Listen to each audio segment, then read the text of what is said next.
Hey everybody, it's Justin. Welcome back to the garage. We're getting ready for another track day in my Subaru BRZ. We're going to be hitting up High Plains Raceway for another SCCA track night in America. What we're going to do before we get out to the track, I got to make a couple changes to the car. I have some new brake pads for the car, some Hawk DTC 60s track specific brake pads. Help out with the stopping and the brake fade, or eliminating brake fade while out on the track. And then I also have to throw on a different set of tires, one of the other Wed Sport wheels with the Bridgestone tires up there, so I don't use up my good autocross tires. So we're gonna go ahead and get this stuff swapped over, head out to the track, and hopefully bring you guys some good track footage as well.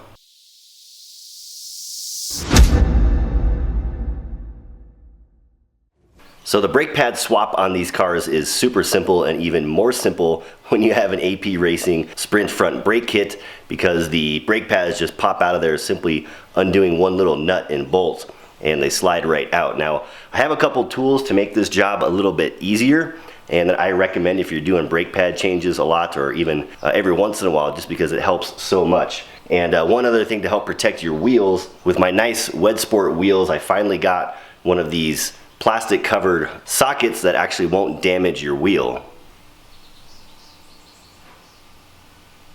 And for the brake calipers, I have these little caliper presses or caliper extensions, these little tools, and I'll try to demonstrate how they work.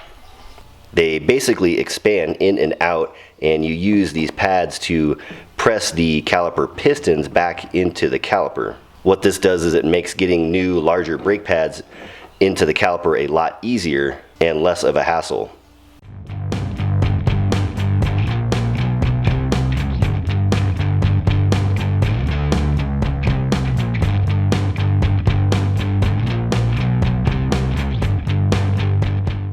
Swapping out the rear brake pads is also pretty easy. Just remove the two bolts for the brake line and the top of the caliper, pop out the old pads, slide in the new pads, and then we'll grab the tool that we just talked about to press the caliper piston back into the caliper, slide it into the rear of the caliper there, and start tightening it down.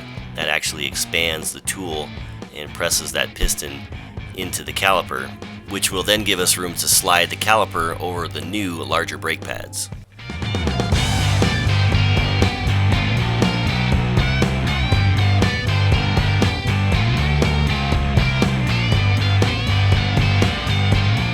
Swapping the pads on the front AP Racing kit is equally as simple. Slide off the nuts and the long bolts and then pry out the pads one by one.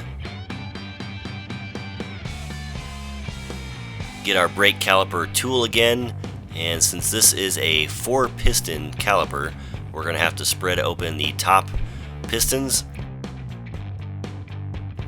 and then we'll move on to the pistons in the bottom of the caliper, and again use our tool to press those pistons back into the caliper. Obviously it doesn't matter whether you start on the top or the bottom, just need to have both sets of pistons pressed in. Then we can grab our new pads and slide them on into the caliper. Should go nice and smooth after you've pressed the pistons back into the caliper.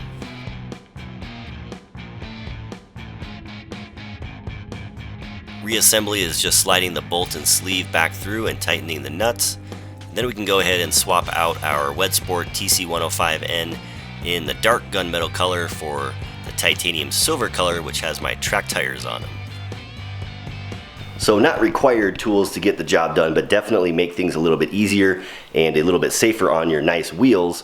And I think we're just about done. We're gonna go ahead and get the car down and then get heading out to the racetrack.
Alright, so enough looking at the cars in the pit lane. We're going to roll out here for one of the first track sessions of the day. I have my camera set up in chase cam mode, so my camera is mounted on the bumper of my BRZ, and my friend will be following us in his Ford Focus RS. And before we get started here, we're going to flip over to another portion of the session for a little public service announcement. If you are to go off the track on a track day in a high-speed corner and create a gigantic cloud of blinding dust for the cars behind you to where you cannot see anything in front of you for a little while, don't make the mistake of coming back onto the track like this person did. That is a huge no-no, and it could have ended up a whole lot worse. And I'm glad it didn't, but that was a scary situation for me, very dangerous situation. And fortunately, everything was okay. So just remember, if you're out on the track, people do go off the track. I've been off the track before, and it happens. But stay off the tarmac and wait until the coast is clear or the dust is clear in that situation. That could have ended really bad. So we're going to get into another session here again with the chase cam going on. Again, my friend in his Ford Focus RS, which is modified pretty similarly to my BRZ in that it has coilover suspension, wheels and tires, a sway bar or two. I'm not sure if it has a tune or any kind of power upgrades, but one thing you're going to notice in this video, which I thought was very cool, is that the Ford Focus RS can't keep up with my BRZ on the racetrack, despite there being a really long straightaway, which we just finished a moment ago. And that's because of the super high corner speeds of the BRZ compared to other cars. In this case, the Ford Focus RS, even though it's a great car in its own right, has lots of good power and handles well, the BRZ being so lightweight and being able to take corners so fast, that makes such a huge difference on the racetrack. As you can see, I'm just putting distance on every turn on the track. So that's pretty cool to watch and see how things work out. I'll go ahead and let the rest of this run through here and kind of hear the new DZOD Motorsports exhaust as we're riding on the track as well.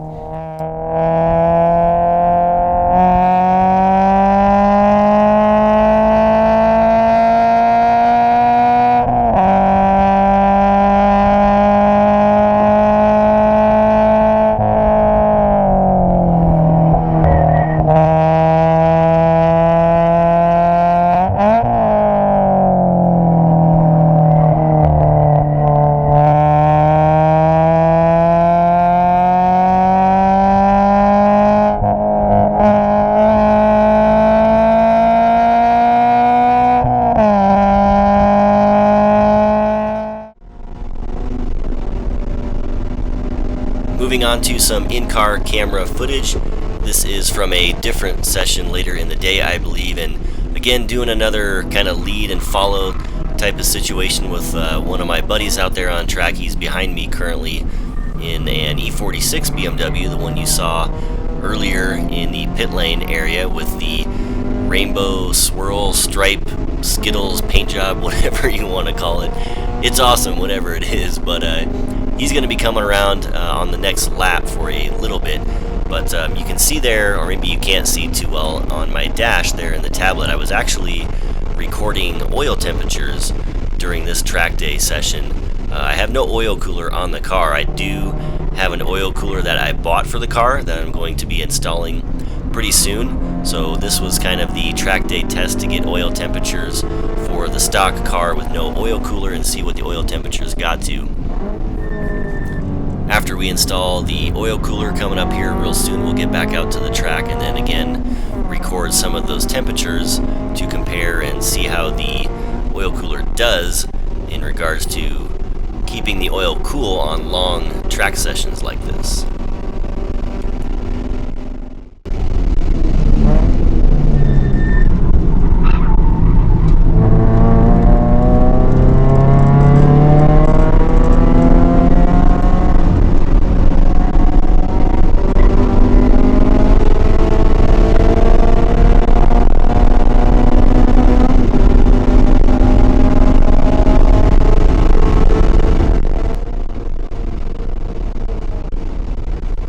Now we'll be swapping spots with my buddy in his E46 M3, and this is one really sweet car. Not just in the way that it looks with the livery, but in the actual setup of the car. It's classed in a similar class that I race my BRZ in. So it has MCS coilover suspension, wheels, tires, of course, engine bolt-ons and tuning, race seats, and a few other things as well. And it actually makes quite a bit of power. I was surprised when he told me it made, I think, 307 horsepower and 230 pound-feet of torque at the wheels. And of course the great handling in the M3 package with the suspension and other upgrades. So a sweet car. I'm gonna have to drive it one of these days. I'll talk him into it. Let me either drive it at the track or during an autocross event. Unfortunately, I got held up by, again, some slow Mustangs on the track and wasn't able to keep up with them. But we'll go ahead and let the video run here, and again, hear the car from the inside with DZOD Motorsports exhaust.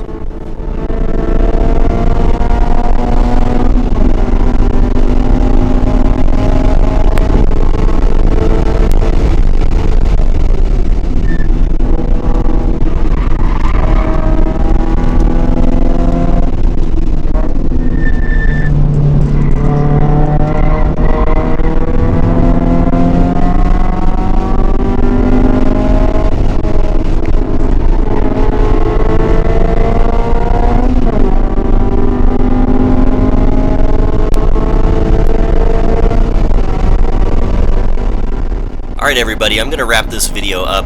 Had another great day with SCCA Track Night in America out at High Plains Raceway. A lot of fun, other than the pucker moments going through the dust cloud, wondering if I was going to hit something before or right after I came out. That was pretty dang scary, I have to admit, but no incidents. Again, lots of fun, and had a good time with our friends out there. So stick around for more videos coming up soon, everybody. I hope you all enjoyed this video. If you have any thoughts or comments, like usual, please leave them down below. I'd love to hear from you. Stay fast out there. I'm checking out. We'll talk to you all next time.